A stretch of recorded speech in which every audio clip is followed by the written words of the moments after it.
The station was little more than a wooden platform, a ticket booth, and a bench that had seen better days. Beyond it stretched the endless horizon, golden fields, distant hills, and the lonely whistle of the wind. Clara sat on that bench for what felt like a lifetime, her gloved hands folded tightly in her lap, her small trunk beside her. The bustle of the train she'd arrived on had long since faded, and now only the creak of wood and the occasional clatter of a passing wagon kept her company. 3 days. That was how long she had waited. When Clara first stepped off the train, she was filled with cautious hope.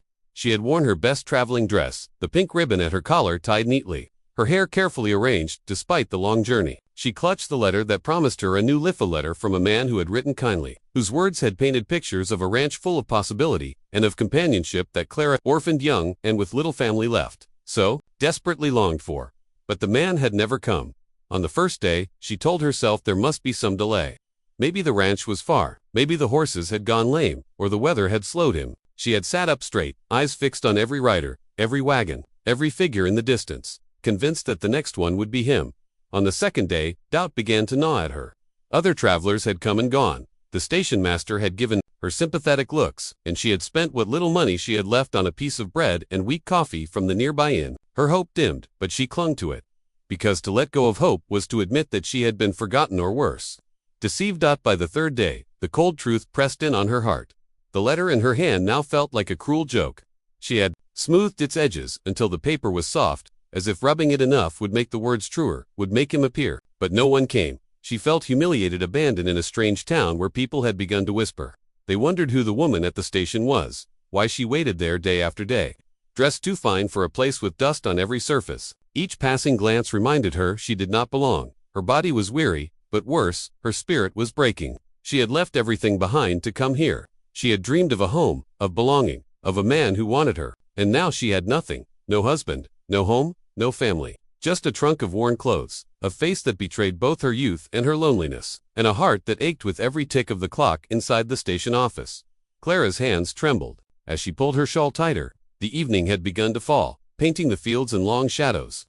The wind carried a chill that cut through the thin fabric of her dress. She pressed her lips together, fighting the tears that threatened to spill. She didn't want the station master or anyone to see her cry. She told herself she had to make a choice.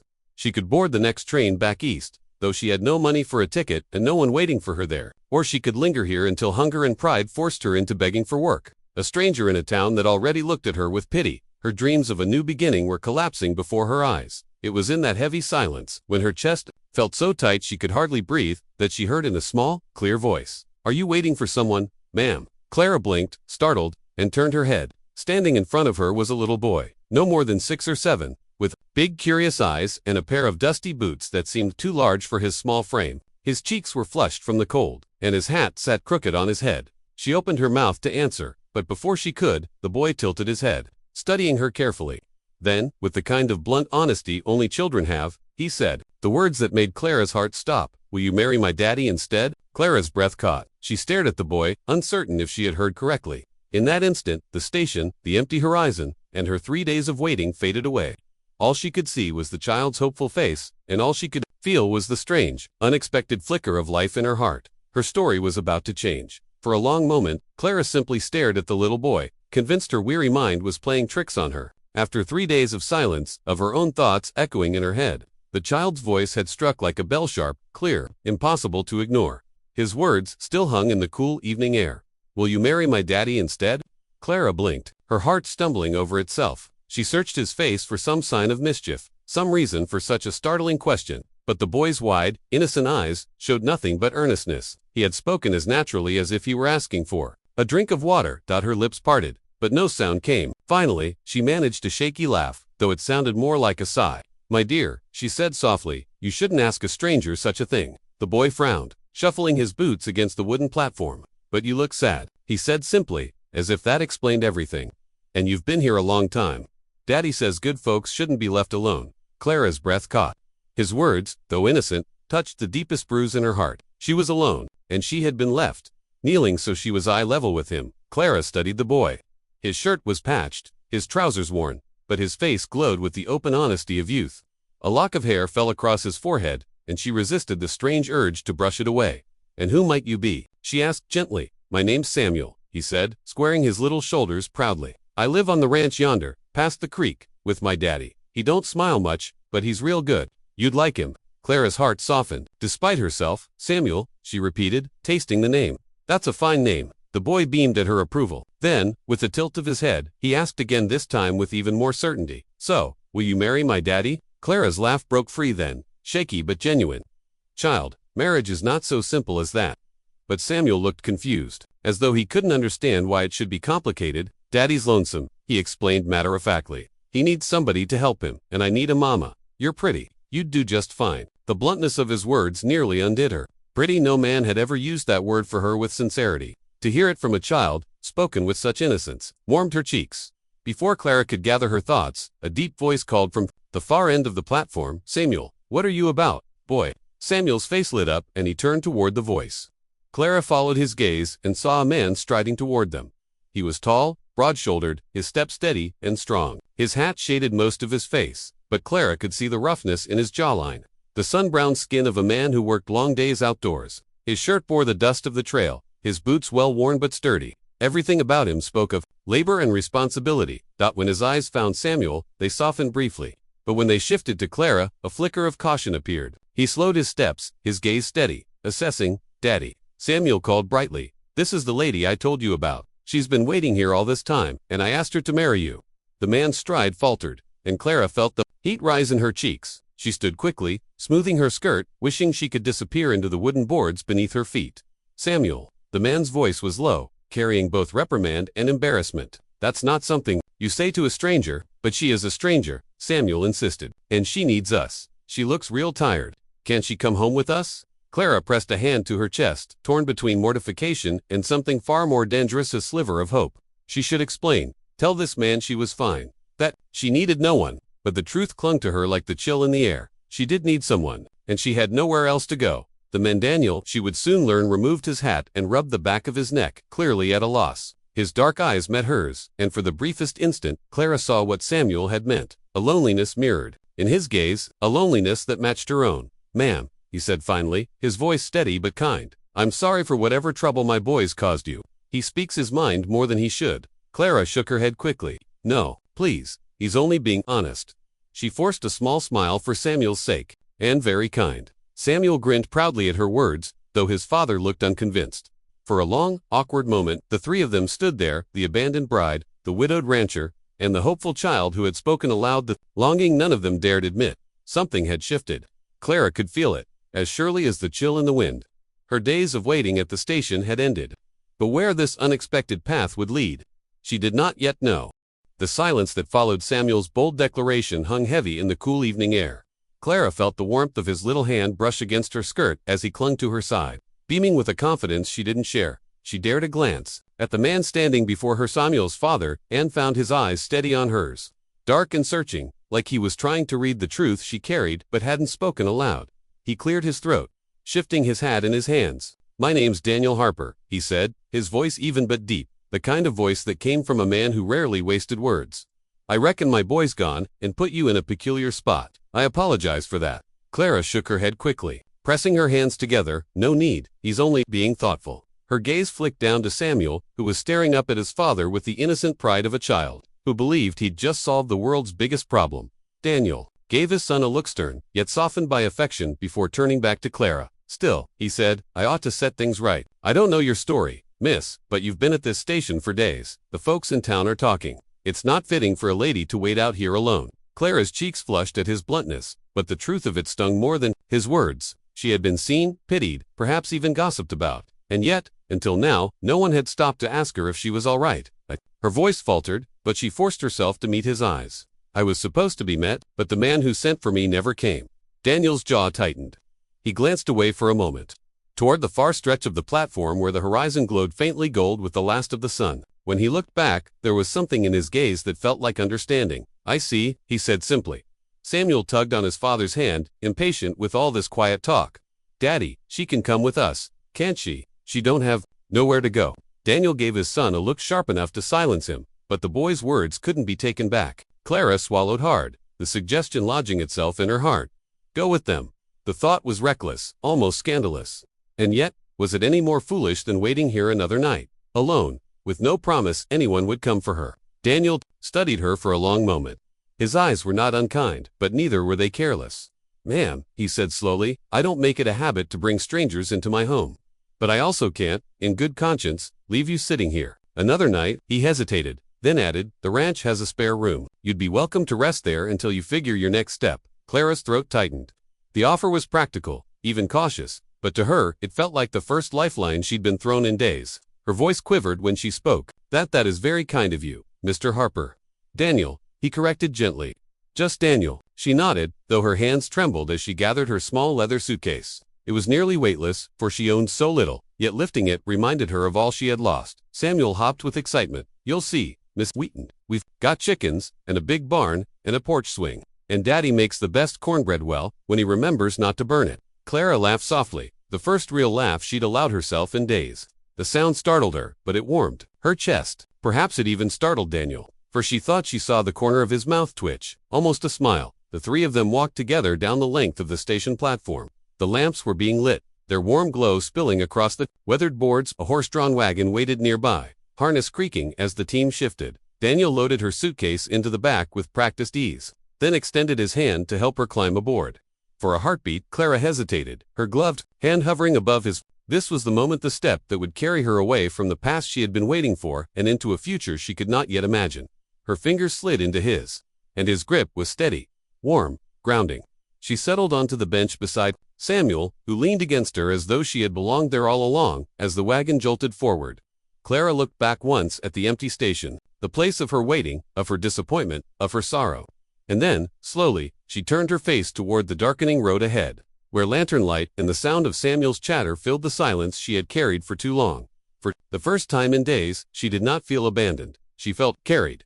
The wagon wheels creaked and groaned as they rolled over the rutted dirt road, carrying Clara away from the station and toward the unknown. The night sky stretched endlessly above them, jeweled with stars brighter than anything she had seen back east. The wide open plains whispered with crickets, and somewhere far off, a coyote yipped, the sound haunting yet strangely alive. Samuel sat between them, leaning drowsily against her arm, his small hand clutching the edge of her skirt like he feared she might slip away. Clara felt the warmth of him, the innocent trust he gave without hesitation, and her heart ached.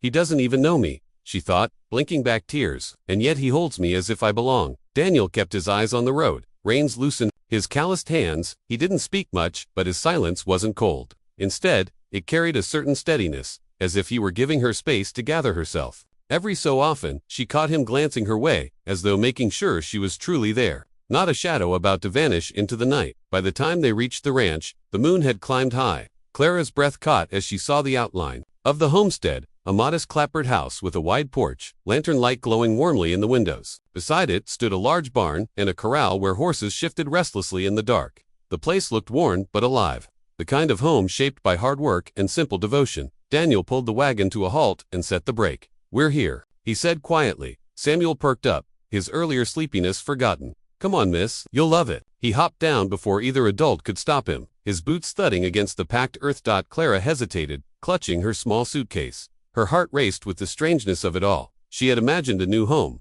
yes, but one she had been promised, not one offered out of pity, not one she entered like a beggar at the door. Would she be seen as an intruder here, a burden? Sensing her hesitation, Daniel extended a hand to help her down. His palm was rough, warm, steady. "It's not much," he admitted, nodding toward the house, "but it's honest. You'll have a room to yourself. No obligations, just rest a while." His tone was firm, almost protective, as though he wanted her to know she owed him nothing. That truth steadied her more than anything. She allowed herself to accept his hand and stepped onto the packed earth. Inside, the house carried the faint scent of wood smoke and bread long cooled on the hearth. The furniture was sturdy, plainly made, but cared for. Quilts lay folded neatly over chairs, and a row of boots sat lined against the wall, some small, some large. The absence of a woman's touch was noticeable, yet Clara felt a warmth in the home nonetheless. Samuel darted ahead, pointing to every corner. "That's the kitchen. Daddy burns biscuits sometimes. And that's the rocking chair. Mama used to sit there." He froze mid-sentence, his face falling, his little shoulders stiffened, and he glanced quickly at his father. Clara's heart tightened at the unspoken grief. Without thinking, she bent slightly and brushed Samuel's hair back from his forehead. "It's a lovely chair," she said gently, her voice soft but steady. "Your mama must have been a fine woman." The boy's eyes glistened, but he smiled faintly, as though grateful she hadn't ignored what his words had almost broken open. Daniel's gaze flickered at the exchange, his jaw tightening as though against a memory. He cleared his throat and motioned down the hallway. There's a spare room. Used to belong to my brother when he'd help on the ranch. Hasn't been used in some time, but it's clean.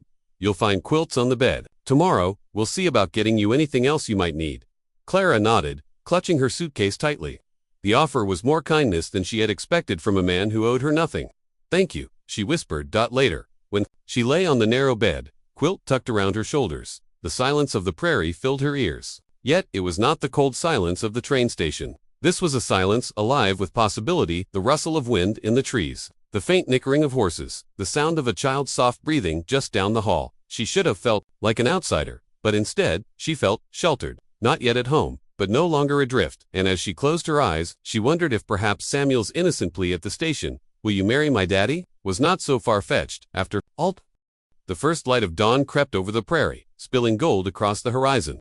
Clara awoke to the unfamiliar sounds of ranch life, the distant lowing of cattle, the rhythmic thud of boots across the porch, and the sharp crow of a rooster, greeting the day. For a moment, she lay still, wrapped in the quilt, her mind caught between memory and present. Back east, she would have risen to the clamor of trains, the rustle of bustling streets, the cold weight of loneliness pressing on her chest. But here, though she was a stranger, there was something different, something that felt like possibility. Pulling herself up, she dressed quickly and braided her hair. She opened the door just as Samuel scampered past, his little boots clattering against the wooden floor. He nearly collided with her but grinned up at her, a pail swinging from his hand. "Good morning, Miss Clara," he chirped. "Daddy says I gotta feed the hens before breakfast, but I bet they'd listen to you faster than me."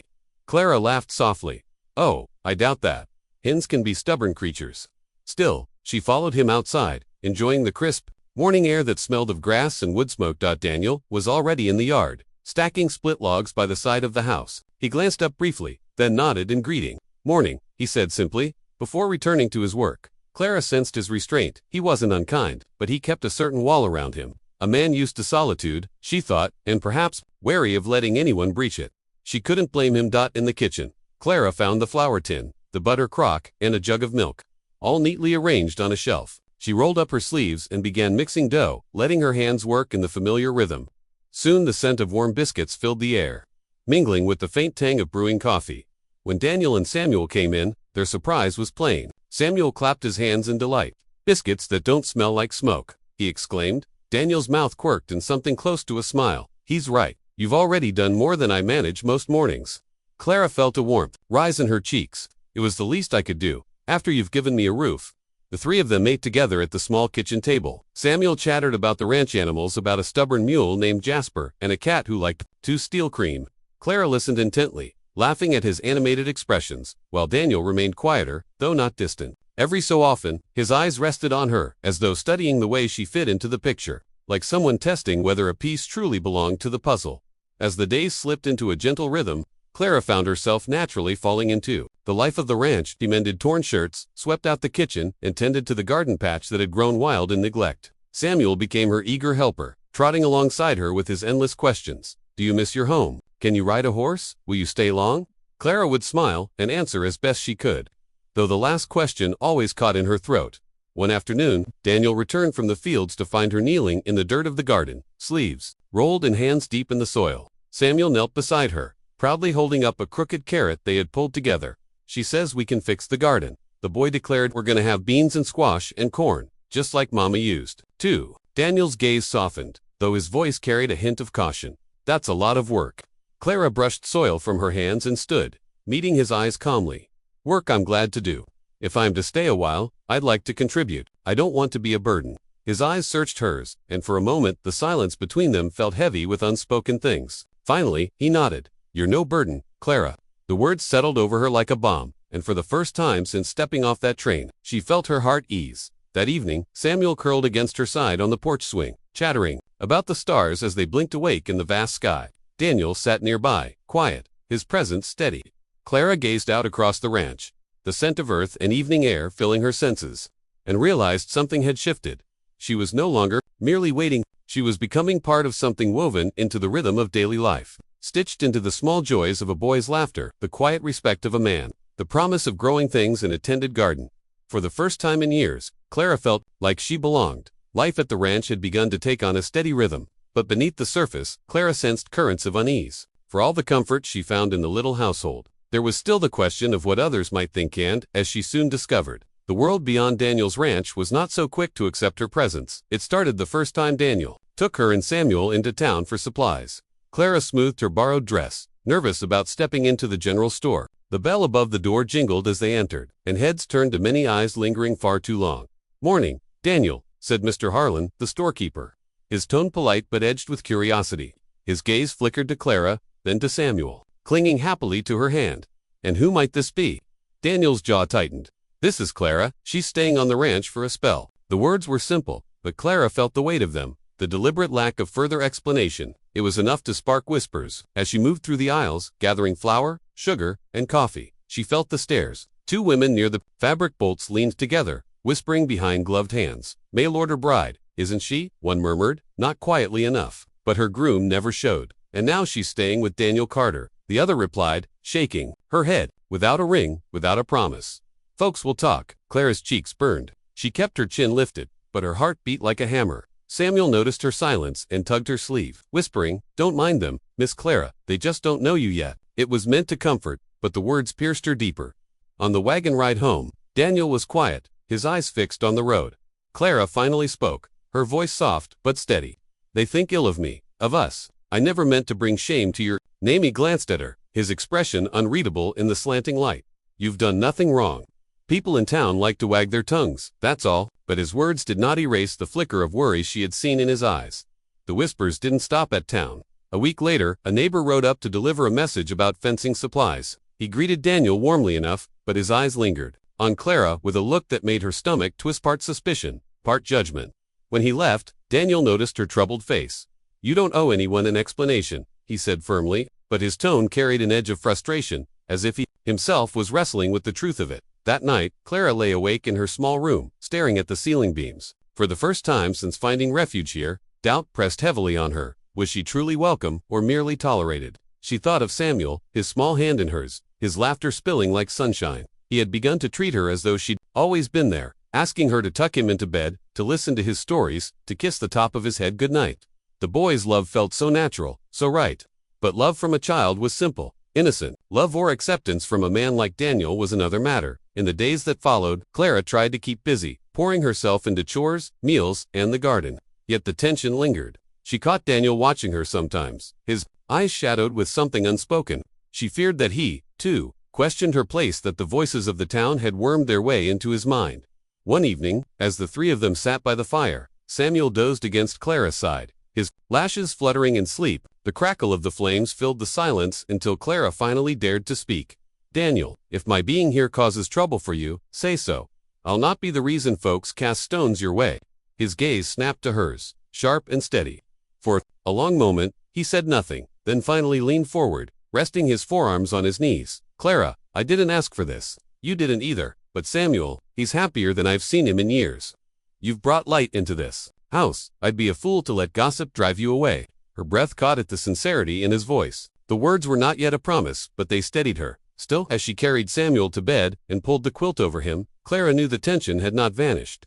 Love, belonging, these things had begun to bloom here, but the world outside still cast its shadow. And until Daniel spoke his heart fully, she feared that shadow might someday drive her away. Despite the whispers in town and the doubts that sometimes clawed at her heart, Clara found herself more deeply woven into Daniel's household with each passing day. What had begun as an uncertain arrangement slowly grew into something warmer, something rooted in routine, care, and an unexpected tenderness. Samuel, especially, made no secret of his attachment. Wherever Clara went, the boy was never far behind. In the mornings, he would rush to the kitchen as soon as he smelled biscuits baking, beaming as he helped her stir honey into the butter. At night, he begged for stories, fairy tales, stories of her childhood, or even simple made-up adventures of animals in the forest. She quickly became his anchor, the motherly presence he had long yearned for. One afternoon, while hanging laundry under the wide blue sky, Clara heard Samuel's laughter ringing across the yard. He was showing her how he could balance on the fence rail, arms stretched wide like a tightrope walker. "Look, Miss Clara," he called. "I'm as tall as the clouds." She clapped her hands, laughing. "Careful, Samuel, you'll tumble into the grass." Daniel, who had been mending a broken gate nearby, looked up from his work. His gaze rested on the sight of Clara, cheering for his son, her face bright with genuine delight. For the first time in a long while, he felt something stir in his chest, a quiet longing, the kind he had buried after his wife's death. That evening, at supper, Samuel declared with all the certainty of a child, "Miss Clara makes the best biscuits, don't you think so, Papa?" Daniel cleared his throat. "They're fine biscuits," he said gruffly, but there was the ghost of a smile tugging at his lips. Clara, who caught it, felt a flutter of warmth that startled her. The days slipped into weeks, and with them came small, almost imperceptible changes. Clara grew more confident in the kitchen, humming softly as she cooked. Daniel, though still reserved, lingered a little longer at the table, listening to Samuel chatter and watching Clara with thoughtful eyes. One Sunday afternoon, rain kept them indoors. Samuel sprawled on the rug, drawing shapes in the soot of the fireplace with a stick, while Clara sat nearby sewing a button back onto his shirt. Daniel leaned against the doorframe, arms folded, silently observing. The house, once so quiet and heavy with absence, now buzzed with life. At one point, Samuel turned suddenly to Clara and asked, "Will you always stay with us?" Her hand stilled on the fabric. She looked into the boy's earnest eyes, her throat tightening. "I'll stay as long as I'm welcome, Samuel." He frowned, unsatisfied with the answer. "But I want you to stay forever." Daniel shifted at the doorway, his expression caught between surprise and something softer. Clara bent and kissed the top of Samuel's head. "We'll see what the good Lord has planned," she whispered. That night, after Samuel was tucked into bed, Clara stepped onto the porch to breathe in the cool night air. Daniel joined her, standing beside her in silence for a long while. The crickets chirped, and the stars glittered above them. Finally, he spoke. "You've done more for Samuel than I could have hoped. He's taken to you as though," he paused, his jaw working, "as though you were always meant to be here." Clara's breath caught, her heart beating fast. She turned her face toward him, searching his shadowed features. "And what of you, Daniel? What do you think of me being here?" He hesitated, the weight of his silence pressing against her. Then, almost reluctantly, he said, "I think. I'd be lying if I said it hasn't changed things. For Samuel, for me." The words were simple, yet they carried a gravity that made Clara's chest ache. She wanted to press further, to ask if he truly meant what her heart hoped, but fear held her tongue. Instead, she nodded. "I only want to do right by your boy." His gaze lingered on her a moment longer. Then he tipped his hat and said softly, "You already are." In the days that followed, Clara felt a shift in unspoken, not fully acknowledged, but undeniably present. Daniel's eyes lingered on her longer, his tone softened when he spoke to her, and Samuel clung to her hand with a certainty that left no room for doubt, though the world outside their home still questioned her place.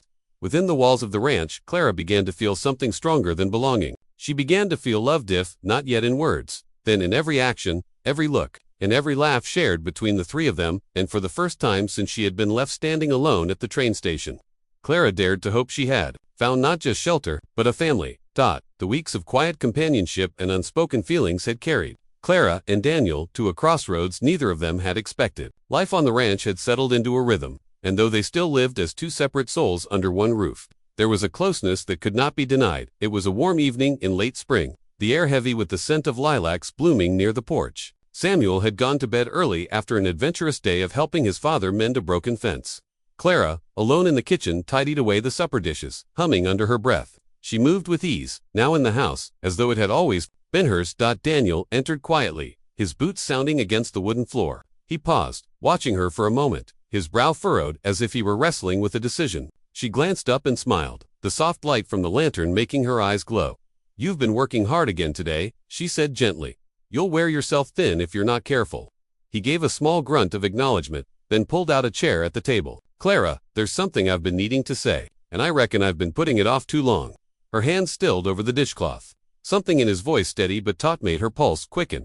Slowly, she set the towel down and sat across from him, her heart beating hard in her chest. Daniel's eyes didn't meet hers at first. He rubbed a calloused hand across his jaw, as though searching for the right words. Finally, he lifted his gaze, and she saw a vulnerability there she had never expected. "When Samuel asked you to marry me that day at the station, I thought it was just a boy's fancy. Foolish maybe, but these weeks you've been here." He drew in a slow breath. "I see now, it wasn't foolish at all. He saw something I was too blind to admit." Clara's breath caught. The room seemed to still around them. Daniel leaned forward, his voice softer now. "Clara, you've given my boy laughter again. You've given him warmth I thought he'd lost forever when his mama passed. And me." He hesitated, his throat tightening. "You've given me hope again." Her eyes blurred with sudden tears, her hands trembling in her lap. "Daniel," she whispered, but the rest of her words stuck in her throat. He pressed on, his gaze never leaving hers. "I never intended to take another wife. I thought that part of my life was over. But watching you here, seeing how natural it feels. Clara, I can't deny it anymore. I don't want you to leave this home.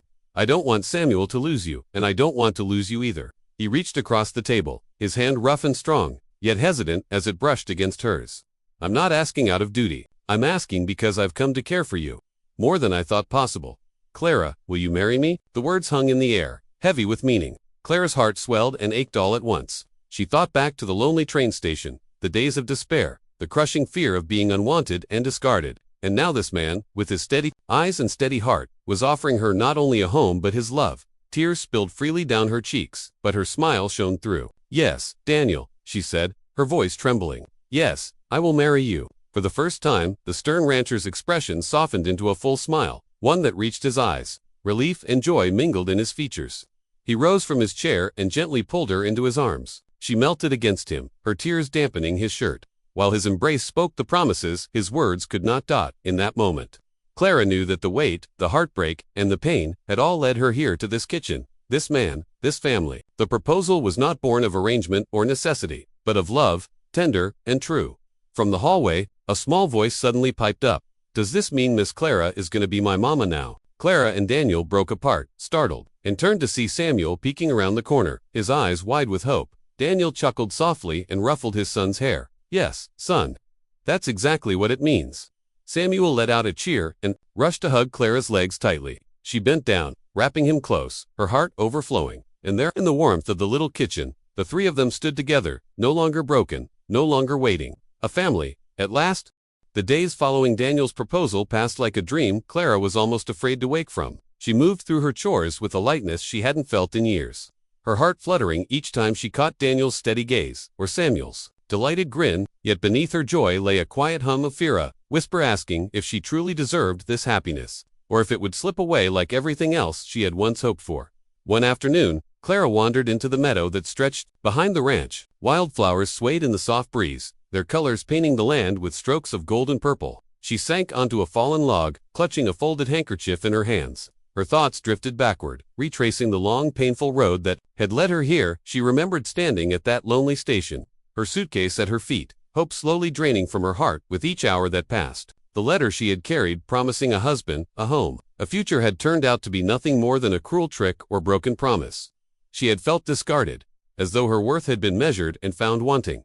Tears stung her eyes as she recalled the ache of those nights, alone on the hard bench, wondering if anyone would ever want her. She had nearly given up then in love, on belonging, on herself, and yet, she also remembered the small, dusty boots that had carried Samuel toward her, his little face lifted in earnest hope. Will you marry my daddy? That innocent question had cracked open the shell around her heart. The child's trust, his unwavering belief that she belonged with them, had set in motion everything that followed. She smiled faintly, brushing at her tears. Samuel had been right all along. She wasn't meant to be left behind. She wasn't meant to be alone. A rustle of footsteps pulled her from her thoughts. Daniel was approaching, his hat in his hands, his brow creased with concern. You've been quiet today, he said, his voice low. I hope I haven't pushed you into something you don't truly want. Clara shook her head quickly, rising to her feet. No, Daniel, it isn't that. It's just sometimes I wonder if I deserve all this. After so much loss, after being left behind, it feels too good to be true. He stepped closer, his eyes holding hers with steady warmth. Clara, you deserve more than you know. I can't change the hurt you've been through, but I can promise you this: I won't abandon you. I won't let you face life alone again. Her breath caught. His words were simple, but they rang with the kind of truth she had longed for all her life. She reached for his hand, her fingers trembling as they laced with his. Then hear my choice, Daniel, she said softly, her voice breaking. But sure, I choose this home. I choose you. I choose Samuel. I choose to be a wife, a mother, and a part of this family. Daniel's eyes softened, relief and joy flickering across his face. He drew her close, pressing her hand against his chest where his heartbeat thudded strong and steady. Then you've given me more than I ever dreamed possible, he murmured. At that moment, Samuel came bounding into the meadow, his cheeks flushed from play. Miss Clara, he cried, racing to her side. Are you gonna stay forever? Really? And truly? Clara crouched down, cupping his little face in her hands. Her tears sparkled like sunlight as she smiled through them. Yes, Samuel, forever and truly. The boy squealed with joy, throwing his arms around her neck. Daniel rested his hand gently on both of them, and together, they formed a circle of warmth stronger than any promise written on paper. For Clara, the choice was no longer about survival or desperation. It was about love. And love, unexpected, unlooked for, was the miracle that had finally given her a home. The ranch awoke to a different kind of daybreak, full of promise, as though the land itself knew a new beginning was unfolding. The morning sun spilled golden light across the hills, warming the wooden boards of the porch where Clara stood, her hands smoothing the front of a simple cream-colored dress. It wasn't a gown of lace or satin, not the sort she had once imagined as a girl, but it was perfect, hand-sewn by the women in town who had quietly grown fond of her. The dress carried stitches of kindness and acceptance.